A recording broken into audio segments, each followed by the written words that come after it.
안녕하세요. 저는 올해 40살이 된 남자입니다. 앞자리가 4가 되니까 되게 싱숭생숭한 것 같아요.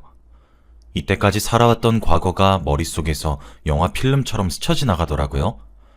그러면서 얼마 전에 있었던 일이 생각이 났습니다. 사위는 원래 백년손님이라고 하잖아요. 그런데 저희 장모님은 저를 환영해주지 않으셨습니다. 저희 집안과 아내 집안의 형편은 비슷해요. 풍족하지도 않고 그렇다고 너무 빈곤하지도 않는 정말 평범한 형편이었죠. 그래서 아내는 결혼을 하고 나서도 경제활동을 계속해야 했고 저 혼자서 돈을 번다면 많이 빠듯한 정도입니다. 아내에게 프로포즈할 때에도 멋지고 능력 좋은 남자는 아니지만 그래도 너를 평생 사랑할 수 있다고 말했죠. 늘 아내에게 경제적인 부분에서 제가 부족하고 듬직하지 못해서 많이 미안해요. 제가 아니라 더 능력 좋고 멋진 사람을 만났다면 아내는 결혼하고 취미 생활을 하면서 자기 시간을 보내도 되잖아요. 그래서 늘 아내에 대한 미안한 마음을 가지면서 아내에게 헌신을 다하려고 했습니다. 그런데 내심 장모님도 자기 딸이 고생하는 건 싫으셨는지 제 형편을 아시고는 내키지 않는 듯한 눈빛이더라고요. 저도 장모님 마음 다 이해합니다. 어느 부모가 자기 자식이 고생하길 원하나요? 장모님도 자신의 딸이 결혼하면 팔자 펴서 내조만 하길 원하셨겠죠. 그래서 결혼 승낙을 받는 것도 굉장히 어려웠습니다. 저는 돈으로 장모님의 마음을 돌릴 수는 없었고 제 헌신과 노력을 보여주며 장모님의 마음을 겨우 돌렸어요. 매일같이 찾아가면서 밥도 해드리고 청소도 해드렸고 꽃도 사다 드렸죠. 장인어른과는 일찍 헤어지셔서 혼자 지내시는 장모님이 외로우실 것 같아 말동무도 많이 해드렸어요. 저의 오랜 노력 끝에 저는 결혼 승낙을 받을 수 있었습니다. 그렇게 저와 아내는 모두의 축복 속에서 결혼식을 올렸어요. 저희 형편이 얼마 되지 않으니 신혼여행은 서울로 갔습니다. 다른 부부들은 하와이나 발리같이 외국으로 갔는데 저희는 형편이 넉넉하지 않아서 서울로 갔어요. 저희는 지방에 살아서 서울을 자주 가보지 않기도 했고 어디를 가는 것보다 아내와 같이 있는 것에 의미를 두었습니다. 너무 고맙게도 착한 저희 아내는 토 한 번 달지 않고 서울로 가는 것을 받아들였죠. 아내는 제가 감당하기도 벅찰 정도로 착하고 멋진 사람이었어요. 저희 부부는 저희의 신혼여행지를 만족했지만 누구보다 안이 꼽게 본 사람은 바로 장모님이었습니다. 그래도 비행기 타고 외국으로 갈 신혼여행이지 어디서 기차를 타고 신혼여행을 갈 생각을 하냐면서 저를 혼내셨거든요. 저도 그 마음 다 알지만 이미 결혼식 준비한다고 큰돈을 써버려서 저희는 여행 경비가 부족했어요. 저는 친정 부모님이 두 분 다 돌아가셔서 물려받는 재산도 없었고 장모님도 저희 결혼에 단 한 푼도 지원해 주시지 않으셨기 때문에 오로지 저와 아내의 돈으로만 결혼식을 올려야 했습니다. 그래서 많이 부담도 되었는데 이렇게 혼내시기까지 하시니 많이 속상하더라고요. 우여곡절 끝에 신혼여행을 갈 수 있었습니다. 신혼여행 내내 너무 행복했고 이대로 시간이 멈췄으면 좋겠다고 생각했어요. 아내와 단둘이서 모르는 타지에 있으니까 믿을 사람은 서로밖에 없었거든요. 그런데 이때 행복을 몽땅 즐겨야 했습니다. 저와 아내는 신혼여행이 끝나고 서울 기념품을 사서 처갓댁에 방문했어요. 그런데 모르는 남자 한 명이 앉아 있더라고요. 그 옆에는 처제가 있었습니다. 딱 보니까 처제가 만나고 있는 남자 같았고 앞에는 장모님이 하하호호 거리면서 웃고 계셨죠. 한 번도 저한테 그렇게 해맑게 웃으신 적이 없는데 말입니다. 저와 아내는 집에 들어가서 제대로 인사를 드렸어요. 그 남자를 슬쩍 보니 옷도 비싸 보였고 시계도 명품이더군요. 그래서 혼자 속으로 감탄했습니다. 그런데 처제와 그 사람이 결혼한다고 하더라고요. 아직 만난 지 3개월밖에 안 됐지만 서로 너무 좋아서 결혼식을 당장 하고 싶다고 했습니다. 저와 아내는 연애 4년 만에 겨우 결혼을 허락해 주셨는데 연애 3개월은 당연히 허락 안 해주실 줄 알았어요. 그런데 장모님의 대답은 의외였습니다. 지금이라도 당장 결혼식을 올리라고 했거든요. 당장 사위로 받아주고 싶다면서요. 저와 아내는 놀라서 장모님을 쳐다보았지만 장모님은 저희의 시선을 무시하셨습니다. 그리고 그 남자는 선물을 건네면서 별거 아니지만 장모님 생각나서 사왔습니다. 라고 하더군요. 그런데 선물의 퀄리티는 장난 아니었습니다. 최고급 한우 세트에다가 홍삼, 그리고 명품 가방까지. 화려했죠. 저와 아내는 입이 떡 벌어진 채로 감상했습니다. 장모님은 입이 찢어져라 해맑게 웃으셨고 광대가 내려오지 않으시더라고요. 저는 그때 장모님이 저를 사위로 받아주지 않으셨던 이유를 알 수 있었어요. 저와 아내는 서울에서 장모님과 처제 주려고 기념품을 사왔는데 그 명품 선물 앞에서 한없이 초라해지더라고요. 그래서 주지 못하고 조용히 숨겼습니다. 장모님은 그 남자를 벌써부터 사위사위 거리면서 칭찬하셨고 저는 안중에도 없었어요. 같은 남자가 봐도 멋있고 귀티가 잘잘 흐르는 남자였기에 저도 인정할 수밖에 없었죠. 그 남자의 직업은 대기업 팀장이라고 하더라고요. 이름만 들으면 다 아는 대기업이었습니다. 그러면서 자기 회사에 있는 물건을 공짜로 줄 수도 있다고 했고 포인트나 상품권을 줄 수 있다고 했죠. 그 남자가 말을 할수록 장모님과 처제의 목소리는 더 높아졌고 당장이라도 결혼을 시킬 기세였습니다. 장모님의 허락을 받는 건 무척이나 쉬웠고 처제와 둘째 사이는 한 달 만에 속전속결로 결혼식을 올렸어요. 결혼식도 호화로운 웨딩홀에서 했습니다. 그리고 더 놀라운 건 장모님께서 처제 결혼식에 돈을 지원해 주신 거였어요. 저희가 결혼할 땐 최대한 미루면서 결혼이 파토나길 기다리셨는데 처제 결혼식엔 하루라도 빨리 하라고 난리였습니다. 그런데 그걸로도 모자라 저희 결혼식에 땡전 한 푼도 안 주시던 분이 처제 결혼식엔 돈을 퍼부으시더라고요. 저와 아내는 너무 속상했습니다. 그렇게 확연하게 차별하는 게 티가 나니까 섭섭함을 숨길 수 없더라고요. 그래도 아직 새신랑이니까 장모님이 신나서 그런가 보다 하려고 했어요. 결혼식을 올리고 결혼 생활이 조금 익숙해지면 장모님이 다시 원래대로 돌아오실 줄 알았죠. 그런데 처제는 호화로운 결혼을 하고 신혼여행을 하와이로 갔습니다. 그 정도는 예상하고 있었기에 별로 놀라지 않았어요. 그런데 신혼여행에 장모님을 데리고 간다고 하는 겁니다. 왜 굳이 데리고 가냐고 물으니 효도 차원에서 간대요. 저와 아내는 말문이 턱 막혔죠. 마치 서울로 신혼여행 간 사람은 불효한 것처럼 느끼게 말했으니까요.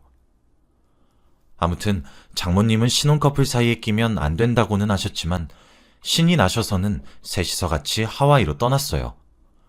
당연히 신혼여행 동안 연락 한 통 없으셨고 기념품도 없었죠. 한국으로 돌아와서 여행에 있었던 자기들만 아는 이야기들을 막 하는데 저와 아내는 소외감이 느껴지더라고요. 그래도 꿋꿋하게 이야기를 듣고 리액션도 해주었습니다.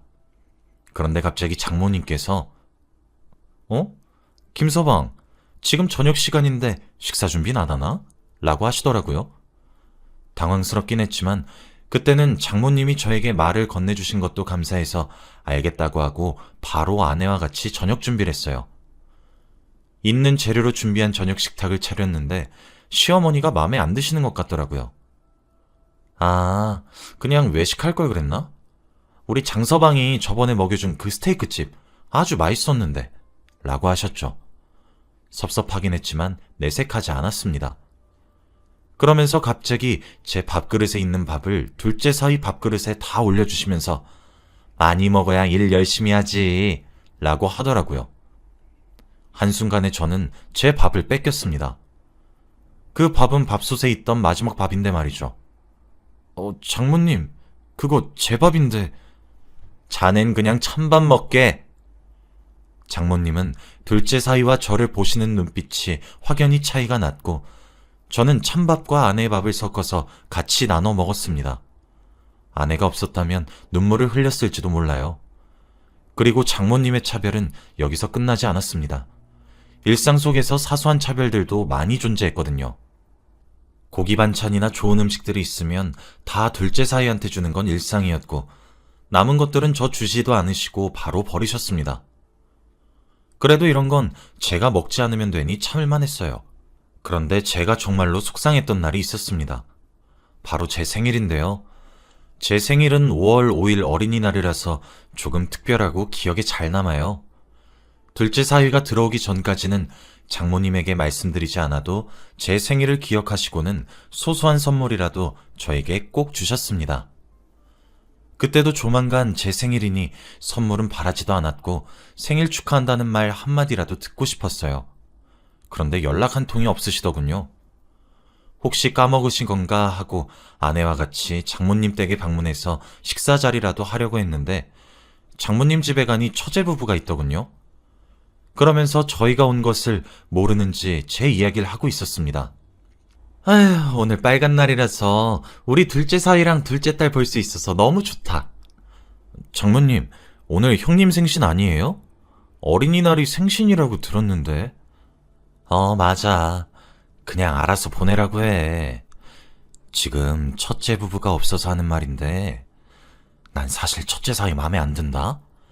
남자가 말이야, 우리 둘째 사이처럼 능력도 좋고 그래야지. 안 그래? 그건 맞아요. 사실 저도 결혼 처음 했을 때 형님 보고 조금 놀라긴 했어요. 그치? 그래서 어디 내놔도 부끄러워. 그래서 나 동네 아줌마들한테 사위 한 명이라고 말하잖아. 그냥 너만 내 사위해라. 우리 둘째가 어디서 이런 복덩이를 데리고 왔는지 몰라. 네, 장모님. 전 그 말을 몰래 듣고 눈에서 눈물이 차올랐습니다. 장모님이 저를 내켜하지 않으신다는 건 저도 알고 있었지만 이 정도일 줄은 전혀 몰랐거든요. 그리고 착하고 예의가 바른 줄 알았던 둘째 사이는 생각외로 많이 당돌하더군요. 저보다 나이도 한참이나 어린데 저에 대해서 이렇게 말을 하다니요. 저는 벙쪄 있는 채로 허공만 바라보았는데 그때 제 옆에서 같이 듣고 있던 아내는 화가 많이 난 것 같아 보였죠. 그래서 그 사람들의 이야기를 다 듣고 나서 아내는 화가 난 채로 그들에게 다가섰습니다. 지금 뭐라고 했어? 사위가 한 명? 어딜 내놔도 부끄러워. 엄마는 어떻게 똑같은 사이인데 그렇게 말하면서 차별을 해? 형수님, 똑같은 사이는 아니죠. 제가 지금 형님이랑 똑같다는 소리를 들을 급은 아닌 것 같은데요? 그래, 또 왜 우리 둘째 사이 기죽여? 대기업 팀장이랑 중소기업 회사원이랑 같니? 그리고 너 말 잘했다. 내가 첫째 사이보다 둘째 사이가 더 좋다는데 뭐가 문제니? 내가 무슨 틀린 말 했어? 솔직히 첫째 사이 어디 내놔도 부끄럽잖아. 옆에서 처제는 웃으면서 아무 말도 안 하고 있었고 저희 부부가 이상한 것처럼 보이더군요. 저는 한마디도 못했고 결국 아내의 손을 잡고 장모님 댁에서 나왔습니다. 아내는 끝까지 화를 진정시키지 못했어요. 저는 그들의 말을 다시 되새겨봤는데 어떻게 그렇게 당당할 수 있나요? 그날 저는 씻을 수 없는 상처를 받았고 그 집에 들어가고 싶지도 그들을 만나고 싶지도 않았습니다. 아내도 제 마음을 읽었는지 연을 끊자고 다신 만나지 말자고 해주더군요. 그렇게 몇 주가 흘렀습니다. 그동안 장모님과 처제 부부는 저희에게 연락 한 통이 없었고 진짜로 사이가 끝난 줄 알았어요. 그래서 몇 주 동안 마음 편히 있었는데 어느 날 장모님께서 정말 오랜만에 연락이 오셨습니다. 김서방, 오랜만이야. 좋은 소식 있어서 연락해. 지금 둘째 부부네가 임신을 했다고 하더라고. 그래서 그냥 알려주려고 연락했어. 얼른 첫째네도 아이 준비 슬슬 해야 하는 거 아니겠어? 내가 손주가 얼른 보고 싶어서 그래. 손주는 많으면 많을수록 좋잖아. 장모님은 저에게 아이를 가졌으면 좋겠다고 압박을 하셨어요. 솔직히 저와 아내는 결혼한 지 몇 년이 되었지만 임신 노력을 안 한 게 아닙니다. 열심히 병원도 다니면서 시도도 많이 해보았지만 임신이라는 게 정말 힘들더라고요. 사실 장모님도 이 사실을 아시긴 하지만 한동안 아무 말이 없으셔서 포기하신 줄 알았습니다. 그런데 둘째가 임신하니 저희가 생각났는지 갑자기 임신 압박을 하시더군요. 그래서 저와 아내는 다시 임신 준비를 시작했어요. 이번에 정말 안 되면 그냥 깔끔하게 포기하자고 하면서요. 그렇게 열심히 병원도 다니고 건강관리도 하면서 임신 준비를 하고 있었어요. 그러면서 조금씩 다시 장모님 댁에도 발을 딛기 시작했습니다. 저희는 임신을 위해 많은 노력을 하고 있음에도 불구하고 아기가 생기지 않았는데 처제는 배가 점점 불러오더라고요. 당연히 장모님은 아주 떠받들으셨죠. 오랜만에 장모님 댁에 가보니 처제는 소파에 누워서 하루 종일 놀고 있는데 장모님은 처제가 먹고 싶다는 거 다 사주고 하고 싶다는 거 다 해주고 안마도 해주고 난리도 아니었습니다. 그래서 처제에게 임신에 관해 이것저것 궁금했던 걸 물어봤어요. 처제네 부부는 신혼생활한 지 얼마 안 돼서 임신을 했다고 하더라고요. 저희는 벌써 결혼한 지 몇 년이 지났는데 말이죠. 그러면서 궁금한 거 다 물어보고 열심히 시도하고 있는데 마음대로 잘 안 된다며 걱정거리를 말했습니다. 그런데 장모님은 제 이야기를 들으시고는 김서방한테 문제가 있는 거 아닌가? 라고 하더군요. 그러면서 하는 말이 아니 요즘 남자들 남자 구실 못하는 경우가 많다고 하던데 김서방도 그런 거 아닌가? 딱 보면 몸도 호리호리하고 남자 구실 전혀 못할 것 같은데 병원 가서 검진이라도 한번 받아보지 왜? 라고 하더군요. 장모님께서 하시는 말을 듣고 저는 벙쪄서 아무 말도 하지 못했어요. 그런 말을 처음으로 들어봤거든요. 한창 초반에 임신 준비로 바쁠 때 저와 아내는 모든 건강검진을 다 했어요. 그런데 병원에서 아무 이상 없고 건강하다고 했습니다. 근데 장모님한테서 그런 무례한 말을 들으니 속상했죠. 그렇게 몇 달이 지났어요. 갈 때마다 장모님이 저와 아내를 반겨주시지 않으니까 장모님 댁에도 별로 가고 싶지 않더라고요.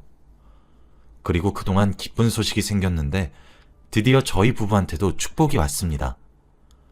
사실 장모님이 저에게 남자 구실 못한다고 말을 듣고 얼마 지나지 않아 생겼죠. 그런데 그 뒤로 한 번도 장모님 댁에 안 가서 가족들은 아무도 모릅니다. 한창 조심해야 하기도 하고 아직 자리가 제대로 잡지 않아서 어떻게 될지 모르기에 일부러 알리지 않았어요. 그런데 지금은 몸도 안정되고 어느 정도 배가 불러서 임신 소식을 서프라이즈로 알리려고 했죠. 그리고 마침 그때 처제가 출산을 했다고 해서 장모님 댁에 보러 가려고도 했습니다. 저희 부부는 장모님 댁에 가서 아내의 볼록 튀어나온 배를 보여줬어요. 처제가 임신했을 때만큼의 수발은 기대하지도 않았고 축하한다는 말 한마디는 해줄 줄 알았습니다. 그런데 장모님의 반응은 충격적이었어요. 온 신경은 처제가 낳은 아이한테 집중되어 있으셨는지 아내의 배를 보고도 드디어 임신했구나?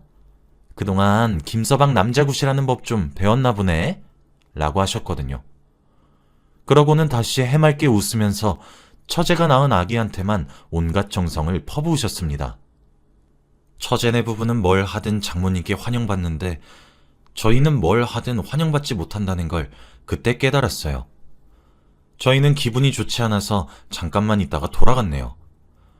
그리고 태교도 일부러 장모님 댁에 가지 않은 채로 집에서만 했습니다. 그렇게 아이를 낳았는데 병원에는 아무도 오시지 않더군요.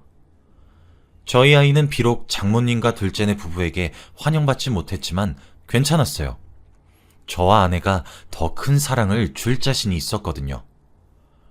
솔직히 마음 한켠에는 똑같은 사위고 딸이고 손주인데 확연한 차별이 너무 속상하긴 했지만 티는 내지 않았어요. 저희도 일부러 찾아가지 않은 채 열심히 저희 아이를 키웠죠.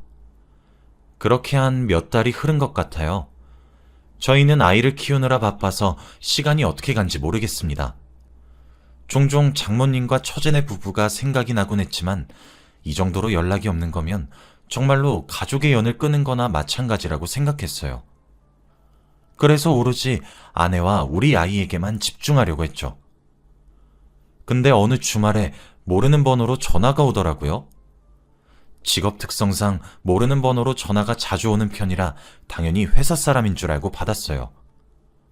그런데 전화 너머에서 들려오는 소리는 정말 충격적이었습니다. 아, 여기 경찰서인데요. 지금 김말숙님이랑 사위분이 여기 있거든요. 와서 사인 좀 해주시고 가셔야겠습니다. 라고 하는 겁니다. 둘이서 왜 경찰서에 있지? 싶어서 궁금한 마음에 경찰서로 향했어요. 그런데 경찰서에서는 둘이서 아주 미친 듯이 싸우고 있더군요. 욕설과 막말을 가리지 않고 서로 잘못했다고 싸우고 있었습니다. 그러면서 제가 오니 갑자기 장모님이 어휴, 첫째 서방 왔나? 오랜만에 보니 얼굴이 헬쑥해졌네. 라고 하며 갑자기 친절하게 대하시더군요. 마치 제가 둘째 사이가 된 것처럼요. 저는 영문도 모른 채 사이가 정말 좋던 둘째 사위와 장모님과 왜 싸우게 된 건지 궁금했습니다. 그런데 경찰이 하는 말은 정말 충격적이었어요. 바로 처제가 사기 결혼을 당했다는 이야기였거든요. 둘째 사위가 대기업 팀장이라는 말도 다 거짓말이었다고 합니다.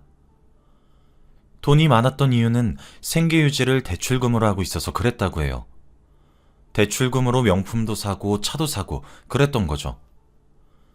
처음에는 장모님이 요 며칠 새 지갑에 돈이 없어져서 경찰에 신고를 했다고 해요. 그런데 우연히 둘째 딸이 봐버려서 상황이 커졌다고 합니다. 그렇게 하나둘 드러나는 둘째 사위의 진실을 알고 너무 억울하고 화가 나서 참을 수 없었대요.